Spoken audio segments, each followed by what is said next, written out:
로마서 1장. 그리스도 예수님의 종이 된 나 바울은 하나님의 기쁜 소식을 전하기 위해 사도로 부르심을 받고 거룩하게 구별되었습니다. 이 기쁜 소식은 하나님께서 예언자들을 통해 성경에서 미리 약속하신 그의 아들에 관한 것입니다. 그분으로 말하면 육신으로는 다윗의 후손으로 태어나시고 거룩한 영으로는 죽은 사람들 가운데서 부활하여 능력으로 하나님의 아들임이 인정되신 우리 주 예수 그리스도이십니다. 우리가 그분을 통해 은혜와 사도의 직책을 받은 것은 모든 나라 사람들이 믿고 순종하도록 하기 위해서입니다. 여러분도 그들 가운데서 예수 그리스도의 부르심을 받은 사람들입니다. 하나님의 사랑을 받아 성도가 된 로마의 모든 사람에게 하나님 우리 아버지와 주 예수 그리스도의 은혜와 평안이 함께하기를 바랍니다. 나는 무엇보다도 여러분의 믿음이 온 세상에 널리 알려지고 있기 때문에 예수 그리스도를 통해 내 하나님께 감사를 드립니다. 내가 그리스도에 대한 기쁜 소식을 전하며 정성껏 하나님을 섬기는 것과 또 여러분을 기억하며 쉬지 않고 기도하는 것을 하나님께서도 잘 알고 계십니다. 나는 하나님의 뜻 안에서 여러분에게 갈 수 있는 길이 열리기를 늘 기도하고 있습니다. 이처럼 내가 여러분을 간절히 만나려고 하는 것은 영적인 축복을 나눔으로써 여러분의 믿음을 강하게 하려는 것입니다. 다시 말해서 여러분과 내가 서로서로 믿음을 통해 힘을 얻으려는 것입니다. 형제 여러분, 내가 다른 이방인들 가운데서 좋은 결실을 얻은 것처럼 여러분 가운데서도 좋은 결실을 얻으려고 여러분에게 여러 번 가고자 했다는 것을 아시기 바랍니다. 그러나 지금까지 길이 막혀 뜻을 이루지 못했습니다. 나는 문화인이건 야만인이건 지혜로운 사람이건 어리석은 사람이건 모든 사람에게 빚진 자입니다. 그래서 로마에 있는 여러분에게도 기쁜 소식을 전하게 되기를 갈망하고 있습니다. 나는 이 기쁜 소식을 조금도 부끄러워하지 않습니다. 그것은 처음에 유대인에게만 해당되었으나 이제는 이방인에게도 전파되어 모든 믿는 사람들을 구원하는 하나님의 능력이기 때문입니다. 이 기쁜 소식에는 오직 믿음으로만 하나님과 올바른 관계를 갖게 된다는 것이 나타나 있습니다. 이것은 성경에 의로운 사람은 믿음으로 살 것이다 라고 쓰인 말씀과 같습니다. 그러나 악한 행동으로 진리를 막는 모든 죄인들에게는 하나님이 하늘에서 노여워하십니다. 이것은 하나님이 자기에 대하여 알만한 것을 그들에게 나타내셔서 그것이 그들에게 분명해졌기 때문입니다. 하나님이 이 세상을 창조하신 그때부터 보이지 않는 그의 속성, 곧 그의 영원하신 능력과 신성이 그가 만드신 만물을 통해 분명히 나타나서 알게 되었으니 이제 그들은 변명할 수가 없습니다. 그들은 하나님을 알면서도 그분을 하나님으로서 영광스럽게 하지 않고 감사하지도 않으며 그들의 생각은 쓸모없고 그들의 어리석은 마음은 어두워졌습니다.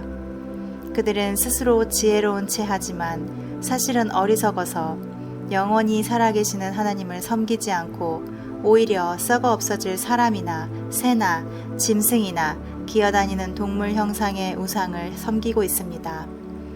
그러므로 하나님은 그들이 마음의 정욕대로 추잡하게 살도록 내버려 두셨고 그들은 서로 몸을 더럽혔습니다.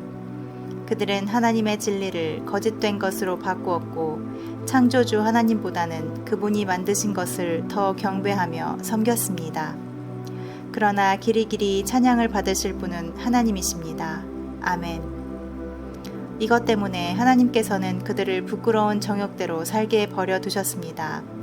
그래서 여자들까지도 정상적인 성생활을 버리고 변태적인 짓을 즐기며 남자들도 그와 같이 여자들과의 정상적인 성생활을 버리고 자기들끼리 서로 정욕을 불태우면서 부끄러운 짓을 하여 그 잘못에 대한 마땅한 대가를 받았습니다. 사람들이 하나님을 알려고 하지 않으므로 하나님께서도 그들이 부패한 마음으로 악한 일을 하도록 내버려 두셨습니다. 그들은 온갖 부정, 추악, 욕심, 악한 생각, 시기, 살인, 다툼, 사기, 악으로 가득 차 있습니다. 그리고 그들은 수군거리며 서로 헐뜯고 하나님을 미워하고 건방지고 교만하며 자랑하고 악한 일을 꾸며내고 부모에게 불순종하고 미련하며 신의도 인정도 없고 무자비합니다. 이런 식으로 사는 사람은 죽음을 당한다는 하나님의 법을 알면서도 그들은 자기들만 이런 짓을 하는 것이 아니라 이렇게 하는 사람들을 옳다고 두둔까지 하고 있습니다.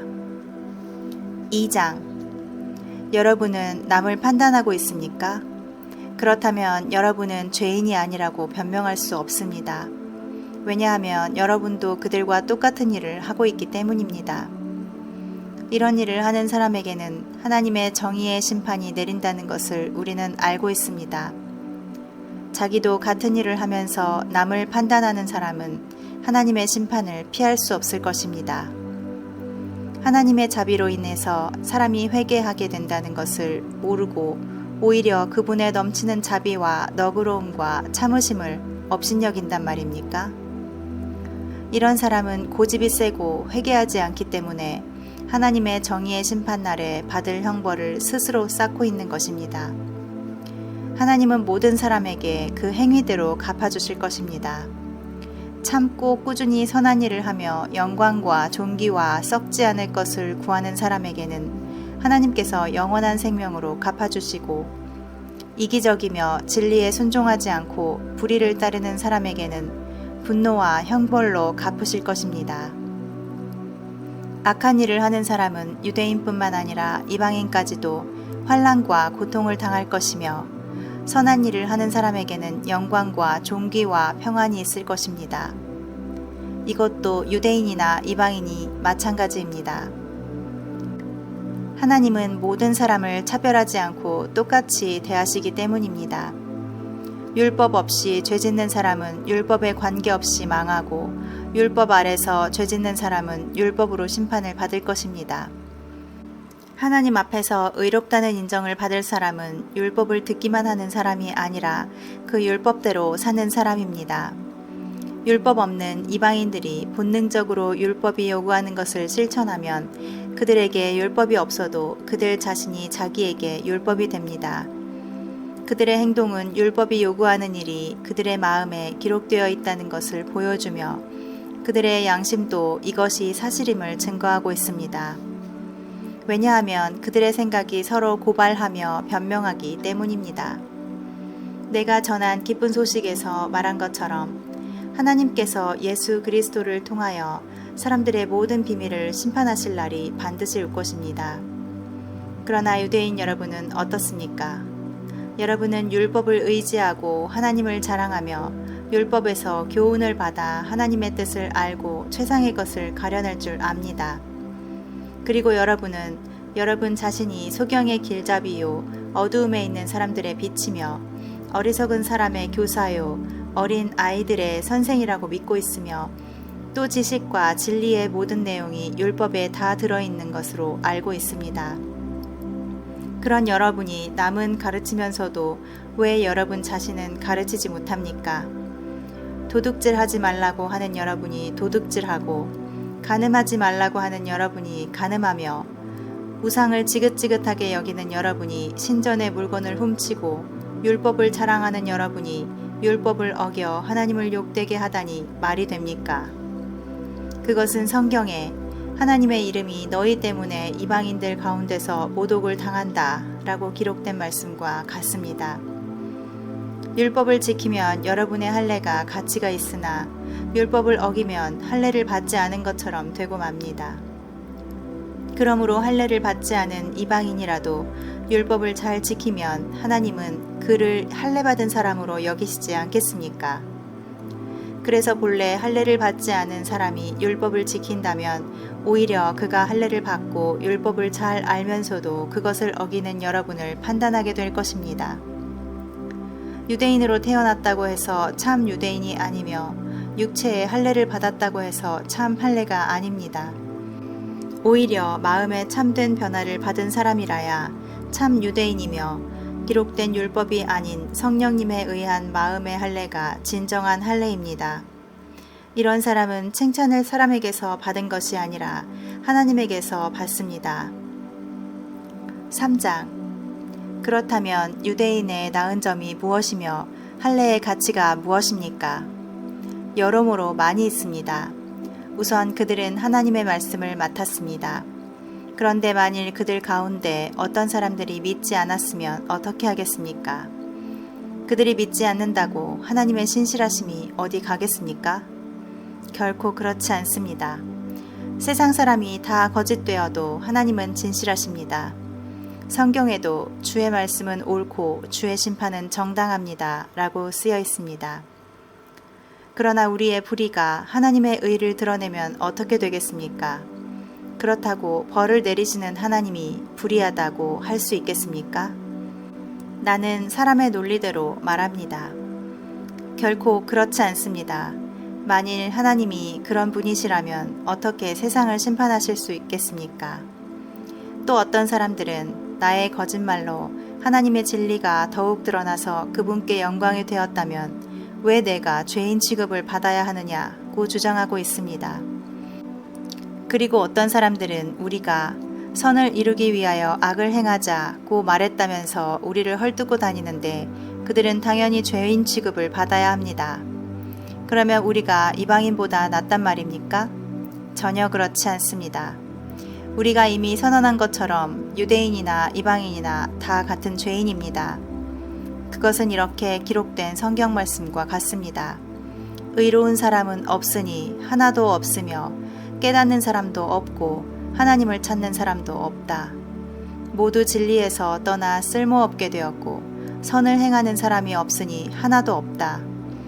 그들의 목구멍은 열린 무덤 같으며 그들의 혀로는 남을 속인다. 그들의 입술에는 독사의 독이 있고 그들의 입에는 저주와 독설이 가득하다. 그들은 살해하는 것을 주저하지 않으니 그들이 가는 곳마다 파멸과 불행이 뒤따르고 그들은 참된 평안이 무엇인지 모른다. 그들의 눈앞에는 하나님을 두려워함이 없다. 우리가 아는 대로 율법은 율법 아래에 있는 사람들에게만 적용됩니다. 그래서 아무도 변명하지 못하고 모든 사람이 다 하나님 앞에 죄인으로 서게 하려는 것입니다. 그래서 율법을 지키는 것으로는 하나님 앞에서 아무도 의롭다는 인정을 받을 수가 없습니다. 율법은 다만 우리가 죄인이라는 사실을 깨닫게 하는 것뿐입니다. 그러나 지금은 율법과 관계없이 하나님에게 의롭다는 인정을 받을 수 있는 길이 열렸습니다. 그것은 율법과 예언자들에 의해서 증거된 것입니다. 예수 그리스도를 믿는 사람이라면 누구나 차별 없이 하나님에게 의롭다는 인정을 받습니다. 모든 사람이 죄를 지어 하나님의 영광스러운 표준에 미치지 못하였으나 예수 그리스도께서 마련하신 구원의 길을 통해 하나님의 은혜로 값없이 의롭다는 인정을 받게 되었습니다. 하나님께서는 그리스도 예수님의 피를 죄에서 구원하는 제물로 삼으시고 누구든지 그분을 믿으면 하나님과 화목하게 하셨습니다. 그것은 하나님께서 지금까지 참으심으로 그냥 지나쳐 왔던 과거의 모든 죄를 오늘날 그리스도로 말미암아 해결하심으로 자기의 의로우심을 나타내셔서 자기도 의로우시며 예수님을 믿는 사람도 의롭다고 인정하기 위해서입니다. 그러므로 우리에게는 자랑할 것이 아무것도 없습니다. 하나님에게 의롭다는 인정을 받는 것이 율법이나 행위로 되는 일입니까? 아닙니다. 오직 믿음으로만 되는 일입니다. 그러므로 우리는 사람이 율법을 지켜서가 아니라 믿음으로 의롭게 된다는 결론을 내립니다. 하나님은 유대인의 하나님만 되십니까? 아닙니다. 이방인의 하나님도 되십니다. 오직 한 분뿐이신 하나님께서는 할례를 받은 사람이나 받지 않은 사람이나 다 같이 믿음으로만 의롭다는 인정을 해주십니다. 그러면 우리가 믿음으로 구원을 받으니 율법은 더 이상 필요 없단 말입니까?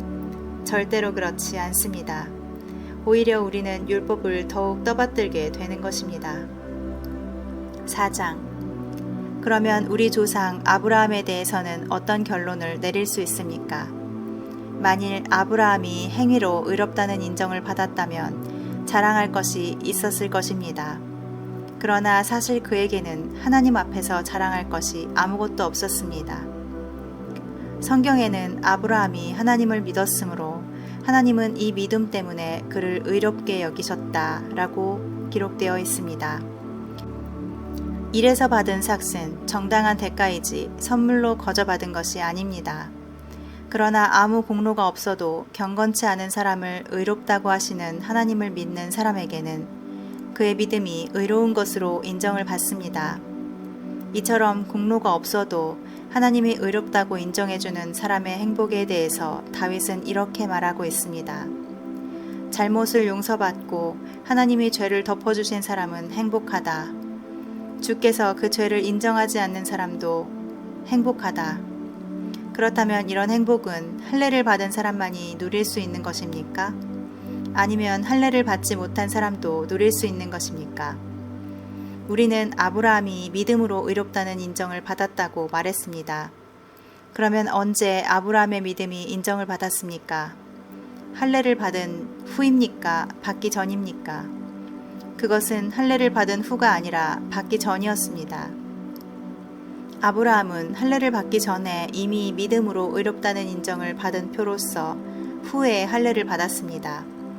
그래서 아브라함은 할례를 받지 않고도 하나님을 믿어 의롭다는 인정을 받은 모든 사람들의 조상이 되었습니다.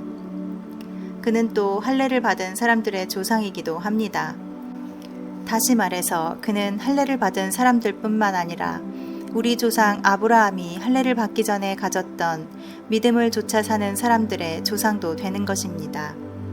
하나님께서 아브라함과 그 후손에게 온 세상을 주겠다고 약속하신 것은 아브라함이 율법을 지켜서가 아니라 그가 믿고 의롭다는 인정을 받았기 때문입니다.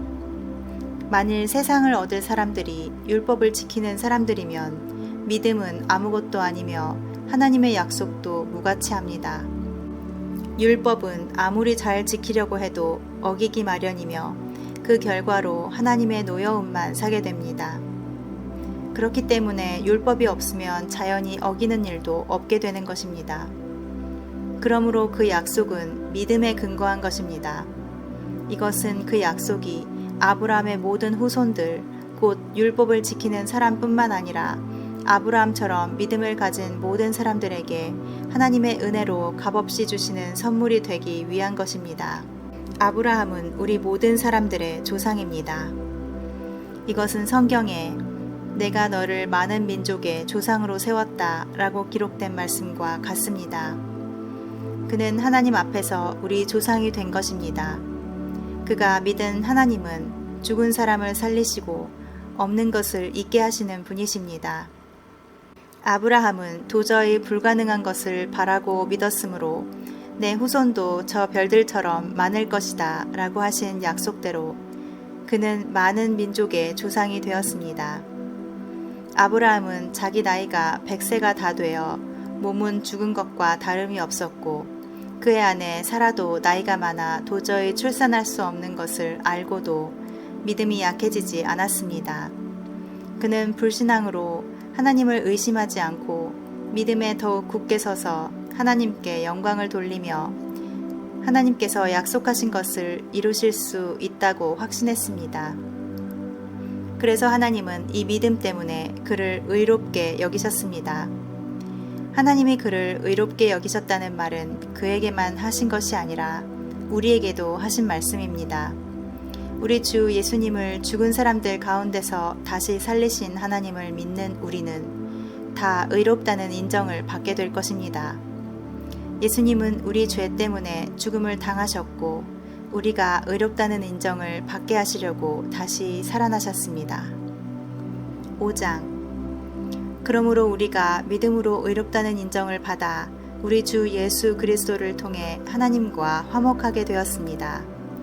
그리고 우리는 그분을 통해 오늘날 우리가 누리고 있는 이런 은혜를 믿음으로 경험하게 되었습니다. 그래서 우리는 하나님의 영광에 참여할 희망 가운데서 기뻐하고 있습니다. 이것뿐만 아니라 우리가 고난 중에도 기뻐하는 것은 고난은 인내를, 인내는 연단된 인격을, 연관된 인격은 희망을 갖게 한다는 것을 알기 때문입니다. 이 희망은 우리에게 실망을 주지 않습니다. 그것은 하나님이 우리에게 주신 성령으로 우리 마음에 그분의 사랑을 부어주셨기 때문입니다. 우리가 아직 무력한 상태에 있을 때에 그리스도께서 우리 죄인들을 위해 죽으셨습니다. 혹시 선한 사람을 위해 죽겠다고 나서는 사람은 있을는지 몰라도 의로운 사람을 위해 죽는 사람은 거의 없습니다. 그러나 우리가 아직 죄인이었을 때 그리스도께서 우리를 위해 죽으심으로 하나님께서 우리에 대한 사랑을 나타내셨습니다. 이제 우리가 그리스도의 피로 의롭다는 인정을 받았으니 틀림없이 그분을 통해 하나님의 무서운 형벌에서 구원을 받을 것입니다. 우리가 하나님과 원수되었을 때 그리스도의 죽으심으로 하나님과 화목하게 되었다면 화목을 이룬 우리가 그의 살으심으로 구원받게 될 것은 뻔한 일입니다. 그러나 이것이 전부가 아닙니다. 우리를 하나님과 화목하게 하신 우리 주 예수 그리스도를 통해 우리는 하나님 안에서 기쁨도 누리고 있는 것입니다. 한 사람을 통해 죄가 이 세상에 들어왔고 죄를 통해 죽음이 온 것처럼 모든 사람이 죄를 지었기 때문에 온 인류에게 죽음이 퍼지게 되었습니다. 율법이 있기 전에도 세상에 죄가 있었으나 그때는 율법이 없어서 죄를 죄로 여기지 않았습니다. 그럼에도 불구하고 죽음은 아담으로부터 모세에 이르기까지 아담이 지은 죄를 짓지 않은 사람들까지 지배하였습니다. 아담은 오실 그리스도의 모형이었습니다. 그러나 하나님이 거저주시는 선물은 아담이 지은 죄와 같지 않습니다. 왜냐하면 아담 한 사람이 지은 죄로 많은 사람이 죽었지만 하나님의 은혜와 한 사람 예수 그리스도의 은혜의 선물은 더 많은 사람에게 넘쳤기 때문입니다. 또 거저주시는 이 선물은 한 사람의 범죄로 인해 생긴 결과와 같지 않습니다. 한 사람이 지은 죄로 모든 사람이 죄인이라는 심판을 받게 되었으나 하나님이 거저주시는 은혜의 선물로 많은 죄인들이 의롭다는 인정을 받게 되었기 때문입니다. 한 사람이 지은 죄로 죽음이 사람을 지배하였으나 하나님의 풍성한 은혜와 의의 선물을 받는 모든 사람들은 한 분 예수 그리스도를 통해 생명을 얻게 되었습니다. 그래서 한 사람의 범죄로 모든 사람이 죄인이라는 판정을 받게 된 것처럼 한 사람의 의로운 행동으로 모든 사람이 의롭다는 인정을 받아 생명을 누리게 되었습니다. 한 사람이 순종치 않음으로 많은 사람이 죄인이 된 것 같이 한 사람의 순종으로 많은 사람이 의롭게 될 것입니다. 율법이 들어와서 범죄가 늘어나게 되었으나 죄가 늘어난 곳에는 은혜도 더욱 풍성하였습니다. 그래서 죄가 죽음이란 수단으로 군림하게 된 것처럼 하나님의 은혜는 의로 군림하여 우리 주 예수 그리스도를 통해 우리를 영원한 생명으로 인도하게 되었습니다. 6장. 그러면 하나님의 은혜를 더 받으려고 계속 죄를 지어야 하겠습니까? 결코 그럴 수 없습니다. 이미 죄에 대하여 죽은 우리가 어떻게 죄 가운데 그대로 살 수 있겠습니까? 여러분은 그리스도 예수님과 연합하는 세례를 받은 우리가 그분과 함께 죽었다는 사실을 모르십니까? 우리는 그분의 죽으심과 연합하는 세례를 받음으로써 그분과 함께 묻힌 것입니다. 이것은 그리스도께서 죽은 사람 가운데서 아버지의 영광으로 살아나신 것처럼 우리도 새로운 생명 가운데서 살도록 하기 위한 것입니다. 그리스도의 죽으심으로 우리도 함께 죽었다면 그분의 부활하심과 함께 우리도 틀림없이 부활하게 될 것입니다. 우리의 옛 자아가 그리스도와 함께 십자가에 못 박힌 것은 죄에 매인 육체를 죽여서 다시는 죄의 종이 되지 않게 하려는 것인 줄 압니다. 죄에 대하여 이미 죽은 사람은 죄에서 해방된 것입니다. 만일 우리가 그리스도와 함께 죽었으면 또한 그분과 함께 살아날 것도 믿습니다.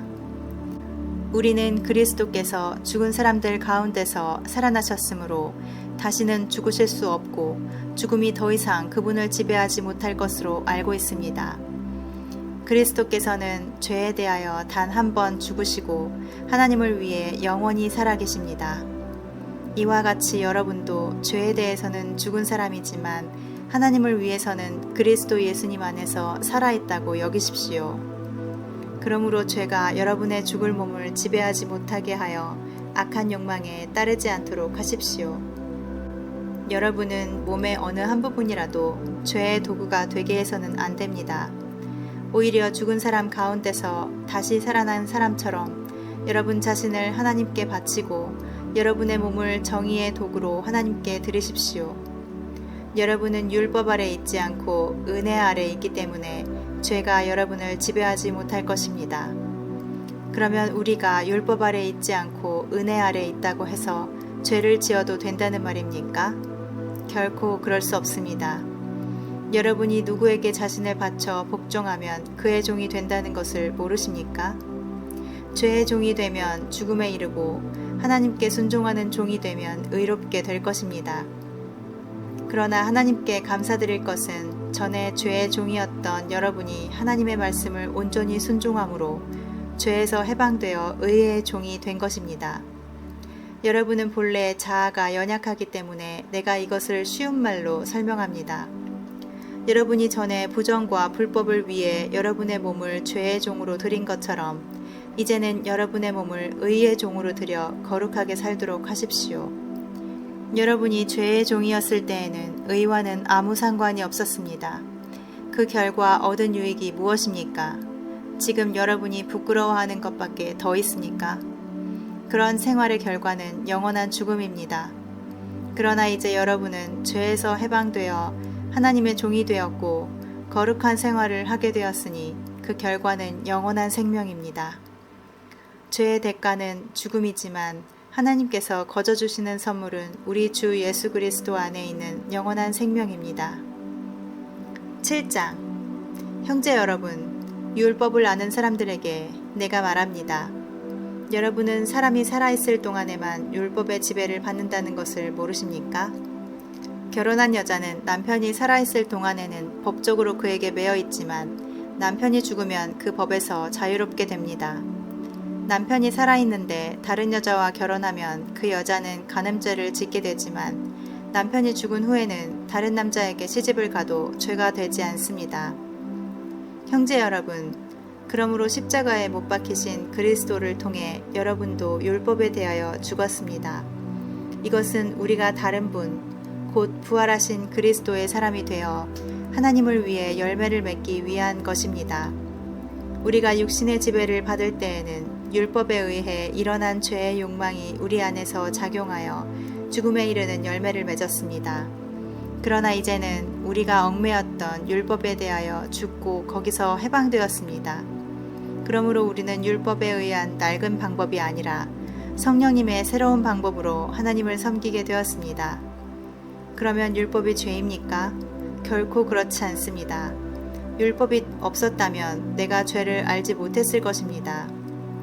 만일 율법이 탐내지 말아라 하고 말하지 않았다면 탐욕이 무엇인지도 몰랐을 것입니다.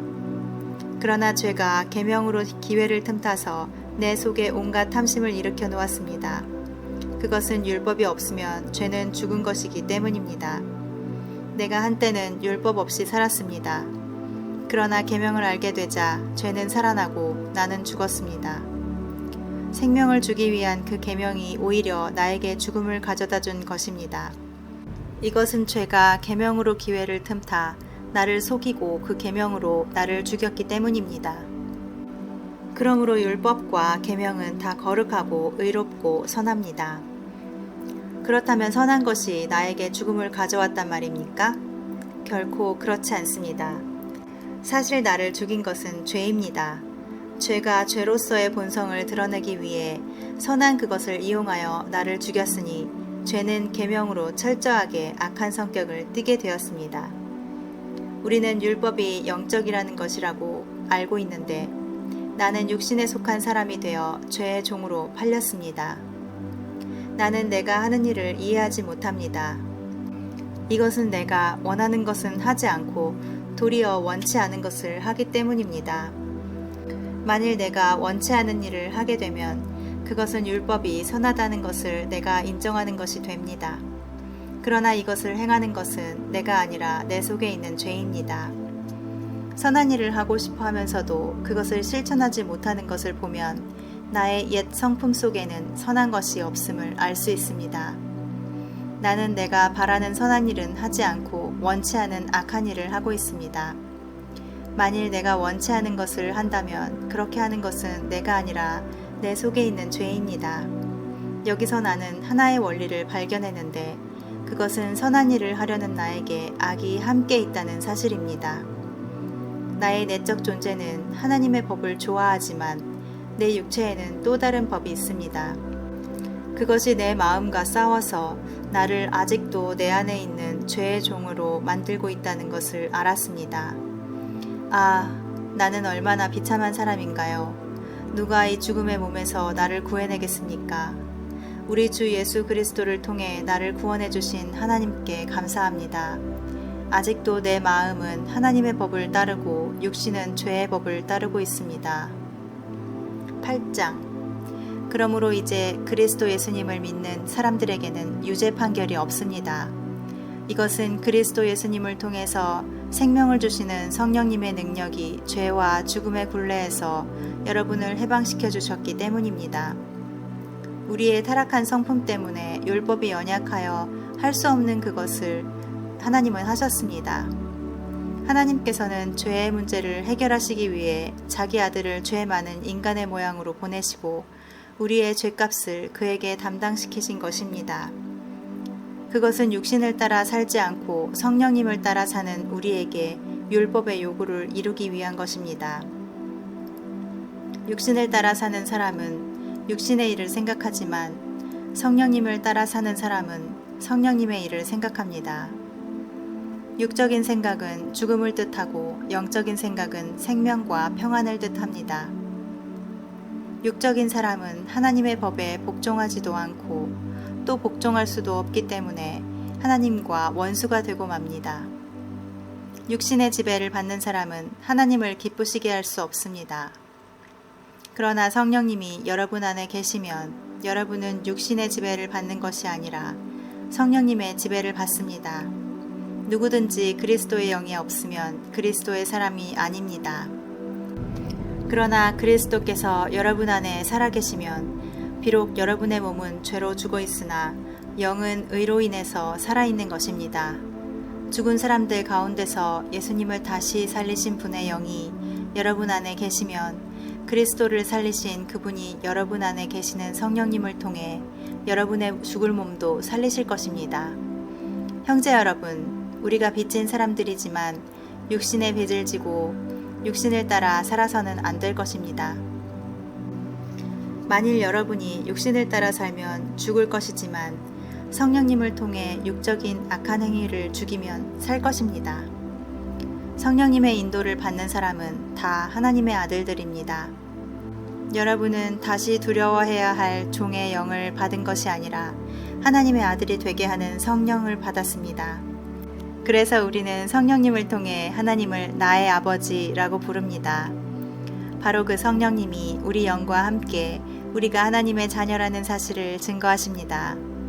우리가 하나님의 자녀라면 하나님의 상속자로서 그리스도와 공동 상속인이 되는 것입니다. 그러므로 우리가 그리스도와 함께 영광을 받으려면 그분과 함께 고난도 받아야 합니다. 지금 우리가 받는 고난은 앞으로 우리에게 나타날 영광과 전혀 비교가 되지 않는다고 생각합니다. 모든 피조물들은 하나님의 아들들이 나타나기를 애타게 기다리고 있습니다. 피조물이 헛된 것에 복종하는 것은 스스로 한 것이 아니라 하나님께서 그렇게 하신 것입니다. 그래서 그것들도 썩어질 것에 종살이에서 벗어나 하나님의 아들들이 누리는 영광스러운 자유를 누리게 하려는 것입니다. 우리는 지금까지 모든 피조물들이 함께 신음하며 고통당하는 것을 알고 있습니다. 이것뿐만 아니라 성령을 첫 열매로 받은 우리까지도 속으로 신음하며 하나님의 아들이 되는 것, 곧 우리 몸이 구원받기를 갈망합니다. 우리는 이 희망 가운데서 구원을 받았습니다. 그러나 보이는 희망은 희망이 아닙니다. 눈앞에 보고 있는 것을 누가 바라겠습니까? 만일 우리가 보지 못하는 것을 바란다면 참고 그것을 기다려야 할 것입니다. 성령님도 우리의 연약함을 도와주십니다. 우리가 어떻게 기도해야 될지 모를 때 성령님이 말할 수 없는 탄식으로 우리를 위해 기도해 주십니다. 사람의 마음을 살피시는 하나님은 성령님의 생각을 아십니다. 이것은 성령께서 하나님의 뜻을 따라 성도들을 위해 기도하시기 때문입니다. 하나님을 사랑하고 그분의 계획대로 부르심을 받은 사람들에게는 결국 모든 일이 유익하게 된다는 것을 우리는 알고 있습니다. 하나님께서는 미리 아신 사람들이 자기 아들의 모습을 닮게 하시려고 그들을 예정하시고 그리스도가 많은 성도들 가운데 맏아들이 되게 하셨습니다. 하나님은 예정하신 사람들을 부르시고 부르신 그들을 의롭다고 인정하시고 의롭다고 인정하신 그들을 또한 영화롭게 하셨습니다. 그렇다면 우리가 이 일에 대하여 무슨 말을 할 수 있겠습니까? 만일 하나님이 우리 편이시라면 누가 감히 우리를 대항할 수 있겠습니까? 자기 아들까지도 아끼지 않으시고 우리 모든 사람을 위해 내어주신 하나님이 어찌 그 아들과 함께 다른 모든 것도 우리에게 아낌없이 주시지 않겠습니까? 하나님이 택하신 사람들을 누가 감히 고발하겠습니까? 우리를 의롭다고 인정하신 분이 하나님이신데 누가 우리를 죄인으로 단정하겠습니까? 그리스도 예수님은 죽었다가 다시 살아나셔서 하나님의 오른편에서 항상 우리를 위해 기도해 주십니다. 그런데 누가 우리를 그리스도의 사랑에서 끊는단 말입니까? 고난입니까? 괴로움입니까? 핍박입니까? 굶주림입니까? 헐벗음입니까? 위험입니까? 칼입니까? 이것은 성경에 우리가 주를 위해 하루 종일 죽음의 위험을 당하고 도살장의 양 같은 취급을 받습니다. 라고 한 말씀과 같습니다. 그러나 우리를 사랑하시는 그리스도를 통해 우리는 이 모든 것을 거뜬히 이깁니다. 그러므로 죽음이나 생명이나 천사들이나 지옥의 권세나 현재일이나 장래일이나 능력이나 높은 것이나 깊은 것이나 그 밖에 그 어떤 피조물도 우리 주 그리스도 예수님 안에 있는 하나님의 사랑에서 우리를 끊을 수 없다고 확신합니다.